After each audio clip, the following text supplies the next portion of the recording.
because the live stream is up. YouTube.com/smooth981FM Lagos is where you can watch the live stream and also participate in the conversation by leaving your message on the live chat. You can also send WhatsApp messages into 0809 444 981, or you can tweet at us. We are at Smooth981FM. Use the hashtag BusinessExpress981 to get your thoughts into the mix. All right, thank you, Shokwe. So yeah, we're doing an oil and gas and cement overview. And Olayinka, of course, is cement and oil and gas analyst. So just an overview of the industry. Olayinka, I have to start with this fuel scarcity that is going on in Lagos. No, not just going on, getting muscles with each new day. Thank you. That's accurate. Olayinka, what is going on? What is happening? How can we be going through? I don't even have fuel now. I have to go and I'm tired, man. What is the problem? Yeah, I understand the frustration. I think every average Nigerian is experiencing this same struggle. I also do have fuel at the moment. But I think this is not a new problem. We've probably had this since the beginning of the year. I remember probably February or thereabouts, we had significant scarcity also. I think this is much less compared to that period. But I think over the period, what we've been seeing is we've had different reasons, maybe when it comes to the global shipping issues or when it comes to cost. But for me, largely, I think it's a matter of market efficiency, and I'll relate that to subsidy and cost. And I think if we had a more open market, we wouldn't be having this situation of fuel scarcity. If it was a more open and more efficient market, a market whereby importers could bring this in and sell it at a market reflective cost, we won't be having scarcity in Nigeria. So for me, I think it's largely a question of market efficiency when it comes to subsidy and cost of the products being sold to the populace at large. So for me, overview, it's a matter of pricing in the long run. Olayinka, when you say market reflective price, you are saying remove subsidy, and I support this. A number of people support this. I think Shokwe does as well. Removing the subsidy and paying. I'm all for businesses to be able to be businesses, right? But don't just remove the subsidy, because we've seen what happens when things the multi-dimensional poverty index has its rights. We are not in the position to be able to withstand massive shocks. And removing it all at once would be a major shock to the system. All right. Absolutely. And there you go. So there's the issue now. So, if we are paying cost reflective fuel, then that means that you're paying, I don't know, 700, 800, 1,000 naira per liter. Thereabouts. Right. So as Shokwe has said, now if there's going to be, it's a big shock if we were to just yank it off. Can the government articulate that properly to the people? Because look, if you ask the average Nigerian on the street, some of them support subsidies and they want the fuel prices to stay where they are. They've used the S word to describe Nigerians as socialists, right? So I don't know, how do we get past that hurdle? Yeah, I think as Chokwe mentioned, it's not a situation of you removing subsidy at once. I keep saying it as an analyst. If I keep advising we remove subsidy, but even I myself, do I want to buy fuel at 700 naira per liter? That's a big lie. I don't want to buy fuel at 700 per liter. So I think it's more of a thing of phasing it out gradually. Maybe you go from 170, 169 today, maybe you go to 200, and over time you remove it. Not a sudden shock as Shokwe mentioned, but over time you remove it. I think we've had that plan, we've had it in the works, but some way, somehow, we've missed the opportunity to increase those prices gradually. But if you look at the budget for 2023, I think there are mentions of subsidy just lasting for about 6 months, thereabouts.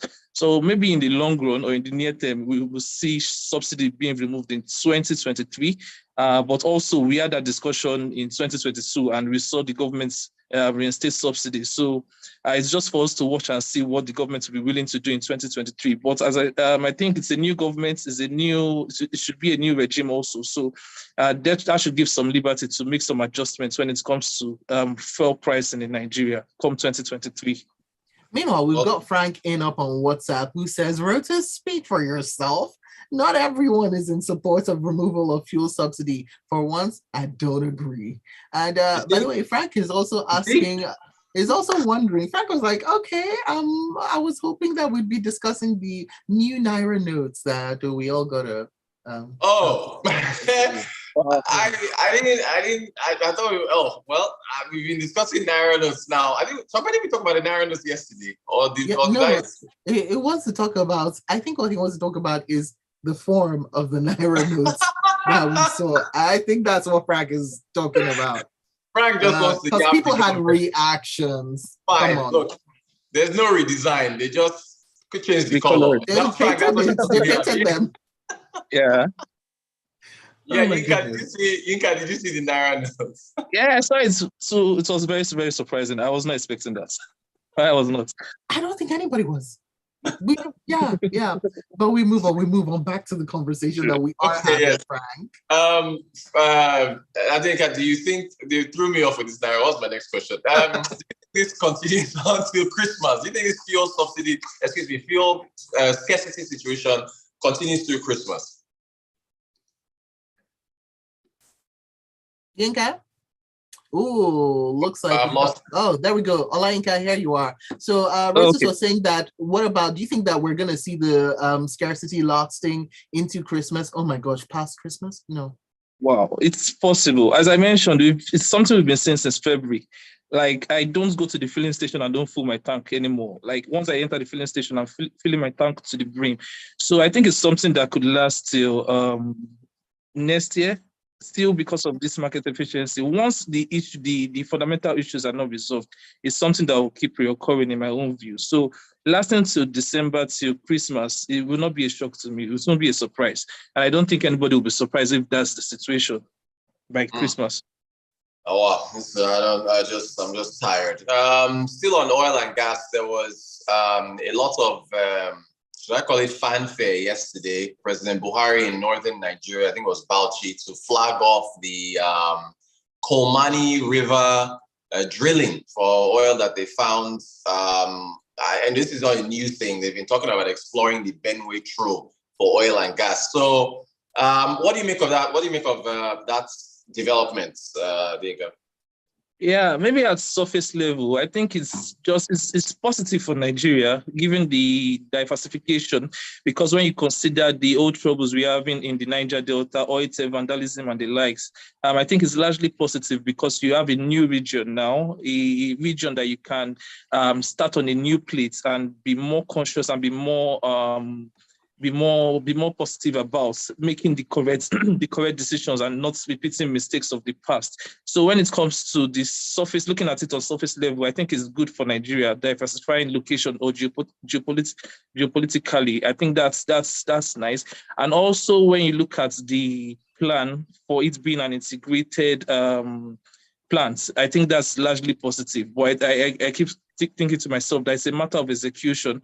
We've seen Nigeria plan, but execution is always the problem to some extent. So if it is well executed, you have a refinery coming up, you have a fertilizer plant also coming up there, I think it will be largely positive for Nigeria in the long run. So generally positive in my own view. Well, good stuff. Olayinka, another thing I want to ask you is about considering the clamor for climate-friendly investments and the energy transition conversation. How does one view this journey to drill for? I mean, I know you say it's positive, but within the context of climate change, new renewable energy, within that context, is this still viable?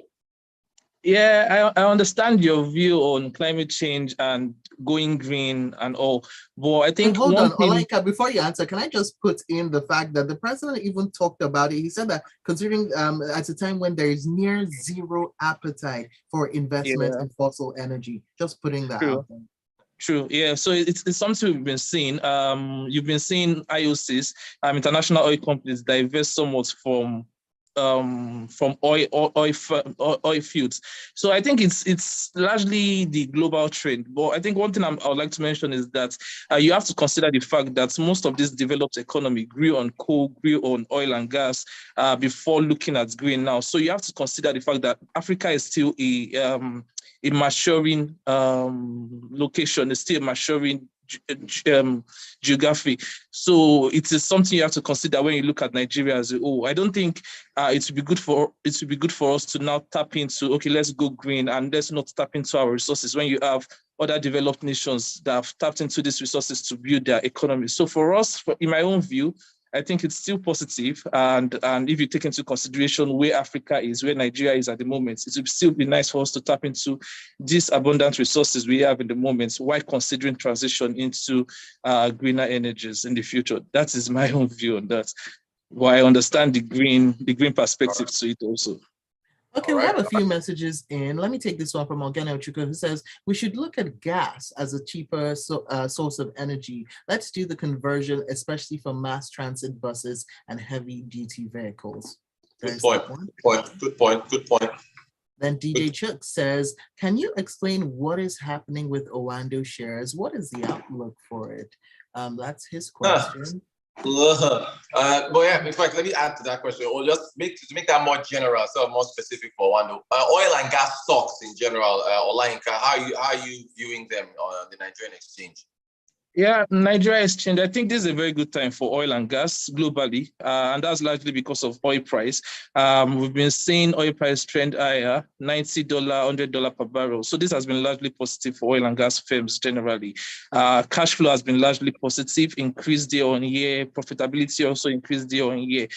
So largely positive oil and gas stocks. I think it's majorly the sector is overweight. But when you look at Nigeria specifically, you could have things like volume production also affected. When you go to the downstream, you could have margins also affected. But when you look at the sector as a whole, I think it's largely a buy for us. Secular topic in that sector for us. All right. We're out of time. Yes, we are out of time. But let me just read some of the messages. It says that let me just try. I'm trying to make this one out from Austin, who has worries about the oil that was that he says a claim has been found in the north. And I'll just read this last one from Tope, who Tope comes in on the new Naira notes as well. Says, "Oh wow, I thought it was launched yesterday." Says that my wife, who helps out at the church treasury, saw it last Sunday but thought it was fake.